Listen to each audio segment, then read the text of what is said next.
Olá, eu sou o Paulo Moreira, fundador e diretor artístico do Instituto, um ponto de encontro de diversas formas de expressão cultural, situado no coração do Porto. Tem uma programação que parte do campo da arquitetura para as artes visuais e espaciais, pensamento crítico e os cruzamentos disciplinares.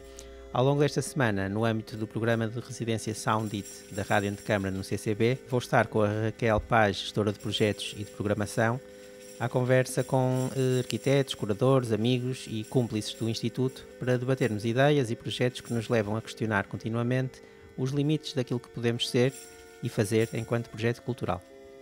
Fiquem connosco para estas 4 conversas entre um e um 100.000. Bem-vindos à primeira conversa do ciclo organizado pelo Instituto no Sound It, o programa de residência da Rádio Antecâmara no CCB.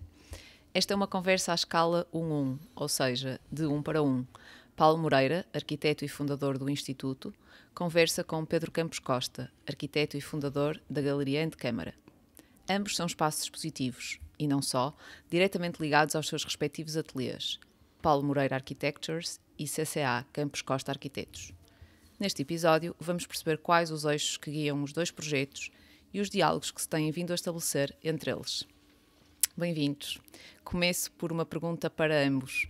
Sendo arquitetos e tendo ambos estúdios de arquitetura próprios, o que vos levou a criar um espaço cultural que programa a partir da disciplina da arquitetura?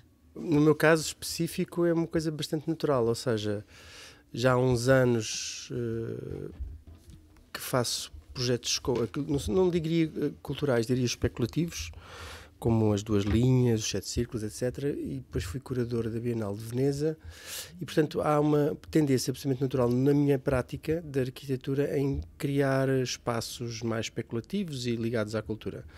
Portanto, durante muito tempo, e aliás é curioso, não, é uma coincidência muito interessante que foi o Paulo encontrou um espaço e eu fui visitar o espaço e fiquei cheio de vontade de ter um espaço do género. E já andava há uns tempos à procura e lá consegui encontrar esta ex-padaria que permite efetivamente fazer isto, ou seja, era uma coisa que eu procurava já há uns tempos, ter um ateliê de resto de chão, um ateliê que desse para a rua diretamente, por várias razões. Uma delas é porque, mesmo que não tivesse este espaço cultural, acho muito interessante que os arquitetos ocupem os espaços perto daquilo que é a sua atividade, aquilo que é o seu métier, né? Que é a cidade. E, portanto, há uma relação muito direta com aquilo que é o espaço público. E, portanto, este espaço cultural era uma coisa que nasceu um bocadinho por acaso. A rádio também foi um bocadinho por acaso, no sentido que eu não tinha, à partida, quando encontrei o espaço, queria fazer uma rádio. A pandemia ajudou a criar esta ideia, né? Mas aquilo que eu queria claramente era ter, e aquilo que o espaço me sugeriu, era que no hall de entrada, né? Daí a antecâmara do Campos Costa Arquitetos, fosse uma montra, aliás são duas montras para aquilo que são os meus interesses, as minhas especulações, as minhas hesitações, etc. Isto está muito ligado àquilo que eu considero que é a disciplina da arquitetura e que é aquilo que eu tento fazer há muitos anos, que é juntar aquilo que é a disciplina com aquilo que é a profissão. A disciplina e a profissão estão cada vez mais distantes de alguma maneira, se bem que elas deveriam ser sempre únicas e unas, e portanto estas antecâmaras para mim são uma espécie de possibilidade de sonhar com esta junção dos dois mundos. Eu acho que somos projetos irmãos, o Instituto e a Antecâmara, de alguma forma, são irmãos, um no Porto, outro em Lisboa, estão ambos ligados aos ateliês de arquitetura, não é? No meu caso e no do Pedro. No meu caso, foi a procura de um espaço para instalar o ateliê que me fez encontrar estes antigos armazéns nas traseiras de um prédio que tem entrada pela Rua dos Clérigos e a vontade de ativar aqueles antigos armazéns, que eram claramente maiores do que o que eu precisava para instalar o ateliê. Era um espaço que tinha mais área do que eu precisava, mas gostei tanto do espaço que achei que tinha ali finalmente uma chance de criar este espaço de complemento à prática mais convencional do dia-a-dia, da nossa rotina como arquitetos, com um espaço que pudesse interagir com grupos, com pessoas não só arquitetos, mas também de outras disciplinas. Foi essa a motivação inicial. Portanto, o armazém que falei, portanto, ele originalmente era o Instituto Pasteur, eram os armazéns do Instituto Pasteur, um armazém farmacêutico, e daí manter o nome, o Instituto. Ao contrário da Antecâmara, não tem relação com a rua, portanto nós estamos num miolo de quarteirão, temos que atravessar o corredor do prédio para chegar ao nosso espaço. Ser perfeitamente aquilo que o Pedro falava, da importância dos arquitetos se relacionarem com a rua e fazerem parte desse cotidiano, do espaço urbano. Nós não temos isso, mas procuramos que isso venha até nós, na programação que fazemos também programação, ou temos vindo a fazer alguma programação fora do nosso espaço. Desde a sua fundação, em dezembro de 2018, o Instituto foi sendo construído de modo informal, em diálogo com artistas, arquitetos, e é hoje reconhecido como um espaço de acolhimento para programação espontânea de vários agentes culturais nacionais e internacionais. Ao longo do tempo foi evoluindo na criação de uma programação interna, com direção artística e produção próprias, e no ano passado a Galeria Antecâmara acolheu a primeira itinerância de uma exposição do Instituto, Luandando, Cubanga Cucatula, dos artistas Lino Damião e Nelo Teixeira, e com curadoria do Paulo Moreira. A exposição concluiu o podcast de conversas sobre Luanda, que o Paulo desenvolveu para a Rádio Antecâmara, e julgo que terá sido o primeiro caso de materialização de uma exposição a partir dos programas de rádio programados pela Antecâmara. Pedro, queres explicar-nos um pouco como viste essa parceria e como aconteceu esse diálogo entre estes projetos? Então, o Luandando foi realmente a primeira exposição. Irão acontecer mais, ou seja, a rádio é uma galeria e, portanto, a ideia é que haja uma grande capacidade de transformar o som em processos físicos e, portanto, o Luandando foi o primeiro e foi muito interessante, gostamos muito acho que foi muito curioso esta questão de podermos conseguir transformar aquilo que foram 5 magníficos. Foram 6. Foram 6 magníficos programas numa exposição física, curada pelo Paulo Moreira, e portanto isso foi muito interessante. E nós no futuro vamos fazer mais vezes isso, ou seja, vamos tentar transformar mais fisicamente os podcasts, que não é uma coisa, digamos, direta e difícil. Temos uma programação mais, digamos, mais aberta a outras coisas que depois entram na rádio. Portanto, a rádio e a galeria são realmente siameses e são uma única coisa. Aliás, são duas coisas, mas que usam meios diferentes para tentar dizer o mesmo e, portanto, são meios de comunicações muito... A exposição não é um meio de comunicação, mas é um espaço. São 2 espaços, um virtual e outro físico, e que nós tentamos construir, digamos, um discurso a partir daí. A relação com o Instituto é uma relação que eu espero que venha a ser ainda mais profícua. Nós somos muito novos, temos 1 ano, o Paulo tem 2, né? O Instituto tem 2 anos, se não me engano. Fizemos 3 anos. Fizeram 3 anos, portanto nós ainda somos muito bebés, mas nós já temos falado bastantes vezes e acho que é interessante este conjunto de parcerias e faz todo o sentido, não só entre o Instituto, mas em outros parceiros, especialmente num meio cultural como Portugal, em que digamos, existe de facto programação e atividade em relação à arquitetura com grandes instituições e com grandes meios, evidentemente, mas coisas pequenas e pequenos meios e mais espaços alternativos acho que são absolutamente necessários, tanto em Lisboa como no Porto ou até noutras regiões do país. E aproveito agora, Paulo, também para te perguntar de que forma é que achas que este tipo de parcerias, o Pedro já adiantou um bocadinho sobre isso agora mesmo, ou seja, de que forma este tipo de parcerias de circulação de programação entre espaços culturais é importante e como é que vês a evolução do programa do Instituto nesse sentido e da articulação com outro tipo de espaços em itinerâncias ou outro tipo de parcerias? Mais uma vez, somos projetos irmãos. Estou a sentir que esta ideia das parcerias, das coproduções de projetos, candidaturas, enfim, apoios em parceria e temos, julgo que é um caminho que valorizamos, ou seja, esta ideia de criar redes, de criar, lá está, um ponto de encontro com entidades, pessoas ou grupos que tenham interesses em comum e toda essa atividade que muitas vezes não tem ainda espaço noutras instituições, não é? Só queria acrescentar que tens toda a razão e também há outra questão que é, são espaços que naturalmente podem ser mais experimentais, ou seja, não acho que as instituições tenham por obrigação ser experimentais, se bem que é desejável que sejam experimentais, mas os nossos espaços têm essa procura experimental e estão abertos a projetos experimentais. Portanto, o erro é perfeitamente aceitável e é aqui que se pode errar nestes pequenos projetos. E, por exemplo, uma das coisas, claro que tem a ver também obviamente com os meus interesses, mas uma das questões que, como fizemos só um ano, ainda não se, digamos, não é muito visível isso, mas de alguma maneira eu espero que daqui a 2 ou 3 seja mais visível, mas aquilo que nós queremos explorar mais e a tendência que estamos a procurar é que seja um espaço em que possa incluir muita performance e digamos, a performance na relação com a arquitetura. A arquitetura também performa de alguma maneira. É muito difícil, obviamente, é uma tendência para o erro muito grande, ou seja, pode acontecer, é muito mais fácil, evidentemente, fazermos uma exposição de fotografia ou de coisas mais, ou de maquetes, etc. Coisas que não temos feito, mas que também não digo que não seja interessante, mas de qualquer das maneiras queremos fazer esta experiência ligada muito mais à performance e ao corpo humano, né? Sendo o corpo uma primeira, digamos, cápsula da arquitetura.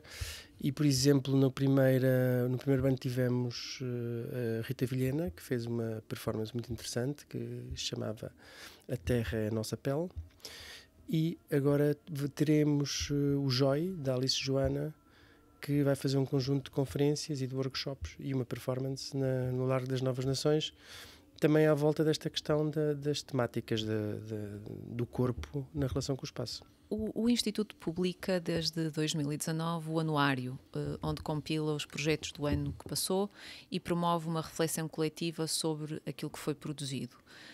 Já a Galeria Antecâmara tem um programa dedicado a edições de arquitetura, chamado A Puta da Leitura, onde se debatem livros, revistas ou publicações com autores, editores e leitores, afirmando que, e cito, sem livros não há arquitetura.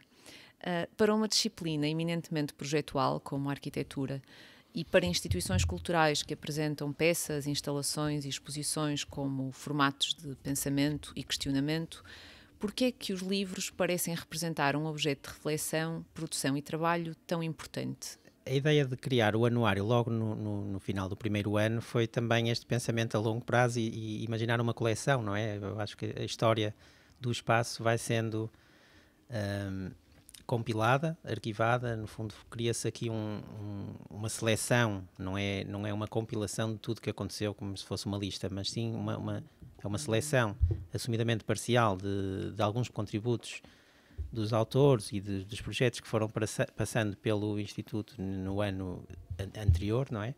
Organizados em capítulos que se agrupam de forma temática. Portanto, interessa-nos mais pensar a programação de forma temática do que os formatos, ou seja, se são workshops, se são exposições ou se são ciclos de conversas, podem coexistir sob temas. Dando um exemplo, no primeiro anuário tínhamos um capítulo chamado Discutir Cidades e Territórios, um outro capítulo chamado Partilhar Arquitetura e Práticas Espaciais, um outro chamado Enfrentar o Social e Político, e o último capítulo chamava-se Escapar da Instituição. Ou seja, foi este exercício de organizar a posteriori aquilo que tinha acontecido durante o ano anterior, ajudou-nos na própria formulação e na estruturação qual é a nossa missão, qual é o discurso que estamos aqui a promover, não é? E quais são os temas que nos interessam. Portanto, temos vindo a fazer esse exercício anualmente, começámos a fazer o anuário 19, depois o anuário 20, estamos agora a terminar o anuário 21, portanto, relativo ao ano 21, eu sei que já devia estar cá fora, mas enfim, mas está praticamente feito. Até posso adiantar, os 3 capítulos que teremos serão Sair à Rua, Documentar Memórias e Aproximar Distâncias, e julgo que é isso que estamos hoje aqui a fazer, um bocadinho, aproximar distâncias, não é?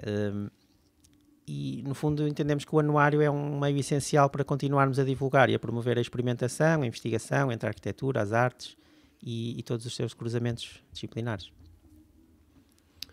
A Puta da Leitura é um evento curado pela Julia Albani e evidentemente não acredito mesmo que haja arquitetura sem livros, ou seja, os livros são, digamos, o software essencial. Podemos ir atrás, né? Ao Viturbio, etc., para percebermos que são essenciais para sistematizar, para pensar, para organizar, para teorizar, etc., etc.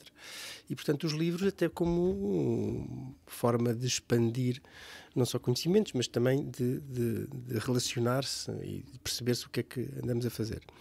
E, portanto, o evento tem como princípio tentarmos juntar aquelas que são as editoras que publicam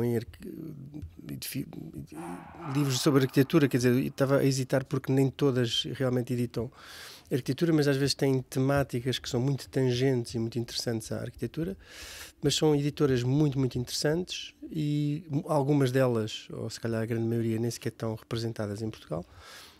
Também há aqui uma questão e essa é uma das razões pela qual existe este evento, é que o mundo do livro mudou radicalmente, nós compramos muito mais online, etc. E as coisas físicas desapareceram um bocado e é um bocado esta ideia nostálgica que nos levou a fazer este evento. Ou seja, é um momento, são 2 vezes por ano, fazemos alguns dias em que as pessoas podem juntar, bebemos uns copos, ouvimos uma música e vemos estes livros novos, ou os lançamentos novos. Aproveitamos para fazer sessões críticas na rádio e também aproveitamos para que haja, digamos, este cruzamento e esta criação de rede que é importantíssima entre as próprias editoras.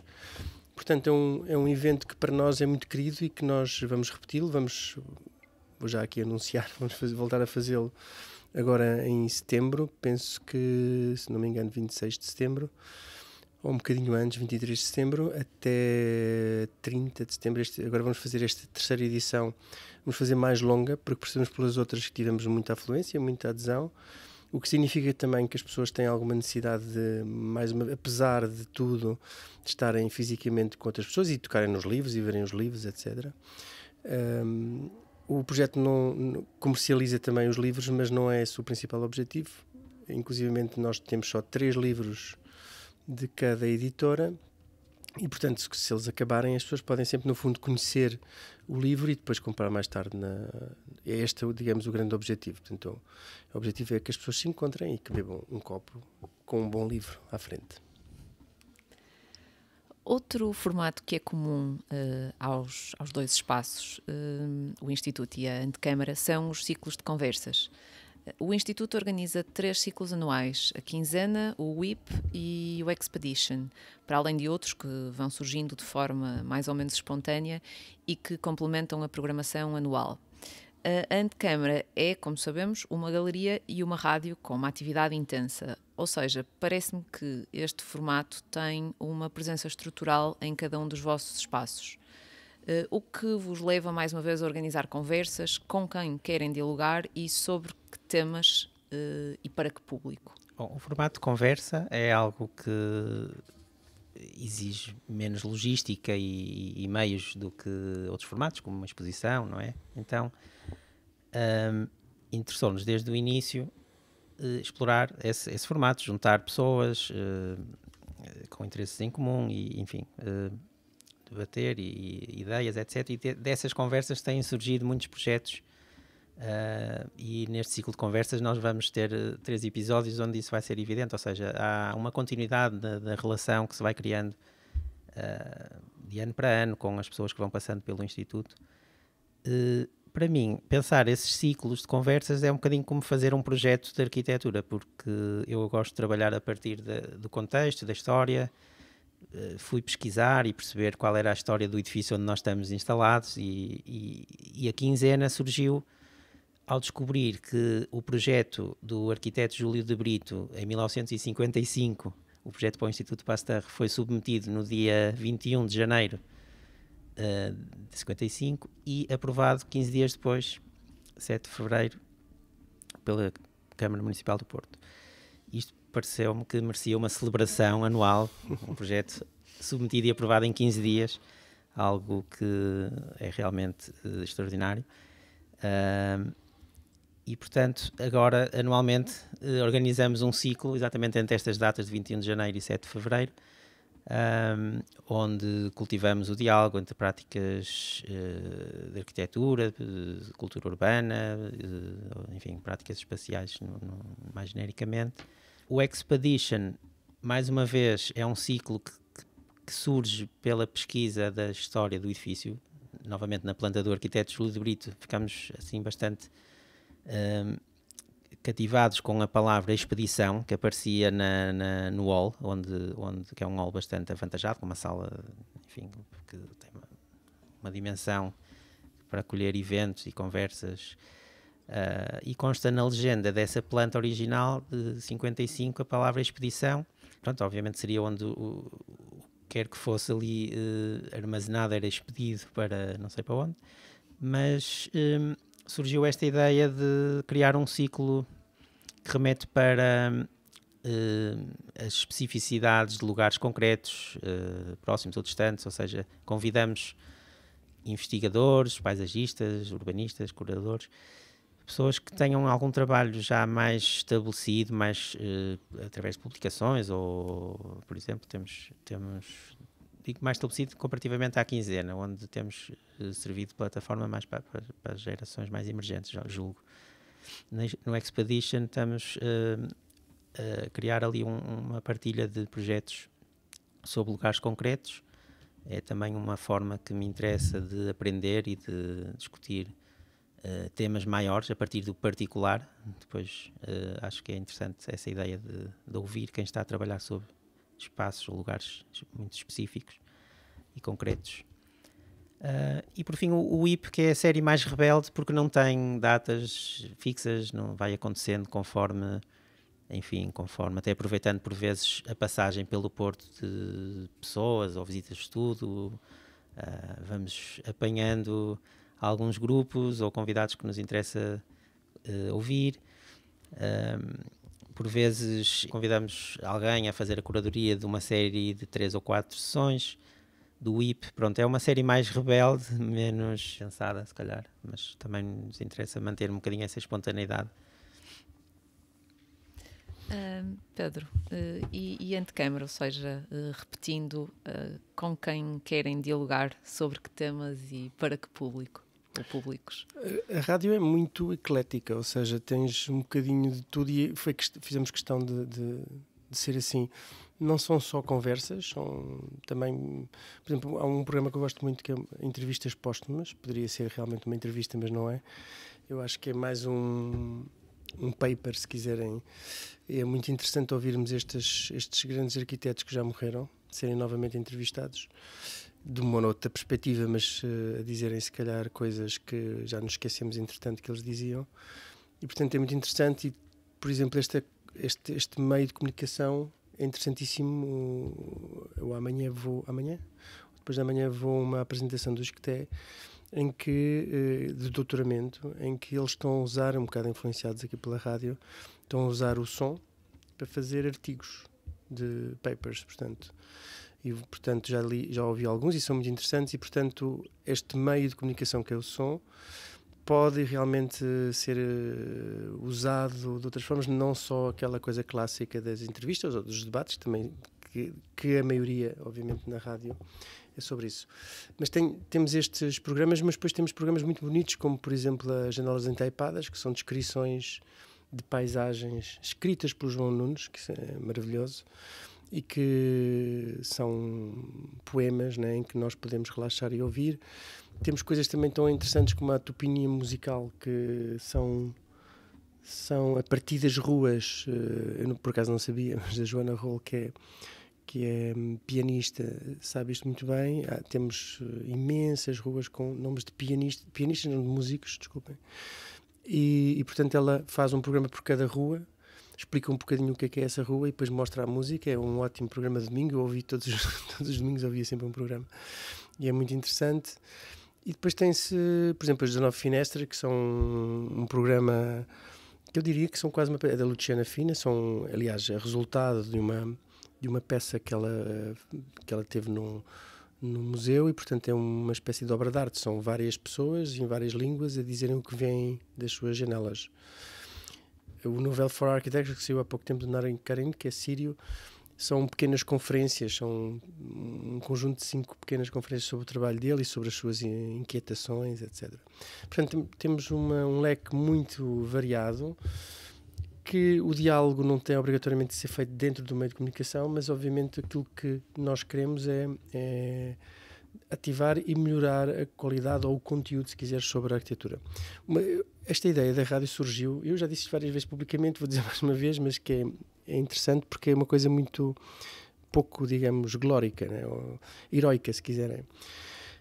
Porque surgiu realmente de uma aula que eu tive em Évora, estava a dar aulas, e percebi que pedi-lhes que eles me mostrassem as redes sociais e aquilo que viam e aquilo que os interesses deles, porque efetivamente é muito difícil que eles hoje em dia leiam livros ou que tenham um interesse pelos livros que nós tínhamos no passado.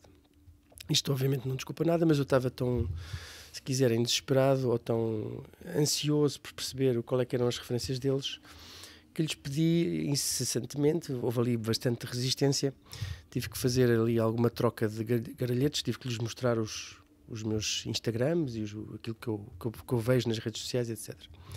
E de facto, a qualidade desses Instagrams é muito, muito fraca. Eu fiquei um bocadinho quase chocado e percebi também alguns problemas que é a comunicação, ou seja, quando eu digo um determinado tipo de frase ou digo qualquer tipo de conceito, aquela é a imagem associada a isso. Então achei que devia fazer um site, que foi aquilo que acabamos por fazer, um site que é uma rádio, sem imagem e com muitas ideias, porque eu acho que se um estudante de arquitetura ouvir 1/3 daquilo que nós temos aqui, né, neste site, terá seguramente muitas ideias e muitas imagens diferentes daquelas que são de fácil consumo, super mastigadas e super fáceis e que não têm nenhum tipo de espessura. E a arquitetura sem espessura não se consegue fazer, não se consegue realizar. É como se nós diluíssemos aquilo que a arquitetura é feita, né? A arquitetura não é um serviço, também é um serviço, mas a sua essência não é um serviço e, portanto, sem essa espessura cultural e sem essa densidade cultural não pode haver arquitetura. E daí essa razão de quase de boia de salvamento para quem está perdido na net e não sabe o que há de ouvir.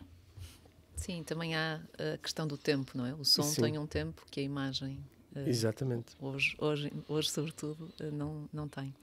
Muito bem, eu termino com uma pergunta para a qual talvez não me possam dar ainda uma resposta reveladora, mas que espero que possa deixar os nossos ouvintes interessados. Depois da itinerância de uma exposição e desta série de conversas, devemos esperar mais parcerias entre o Instituto e a Galeria Antecâmara? Podemos. Claro, como é evidente. Não sabemos sequer, não podemos anunciar porque ainda não sabemos, mas de certeza, seguramente faremos muitas coisas em conjunto. É isso. Essa foi a pergunta mais fácil. Paulo e Pedro, agradeço aos dois a presença aqui e convido os nossos ouvintes a acompanharem as seguintes conversas ao longo desta semana, onde iremos debater mais ideias e projetos do Instituto. Podem conhecer a nossa programação em www.oinstituto.pt e, claro, através das nossas redes sociais. Até breve.